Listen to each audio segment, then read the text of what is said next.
फुलेंचा राष्ट्रपिता ज्योतिराव फुलेंचा राष्ट्रमाता सावित्रीबाई फुलेंचा छत्रपती शिवाजी महाराज।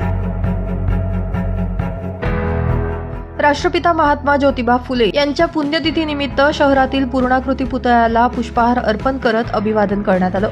यावेळी जय ज्योती जय क्रांती, क्रांतीसूर्य महात्मा ज्योतिबा फुले यांचा विजय असो अशा घोषणा देण्यात आल्या। या प्रसंगी विलास माळी, प्राचार्य BH जाधव, राजकिशोर तायडे, सुनील वाघ, प्राचार्य नंदन सुमित माळी, ST चौधरी, दिलीप देवरे, एकनाथ माळी, तारका विवरेकर, सुभाष विवरेकर, अमित सोनवणे यांच्यासह समाज बांधव मोठ्या संख्येने उपस्थित होते। ब्युरो रिपोर्ट, माझा महाराष्ट्र न्यूज, धुळे।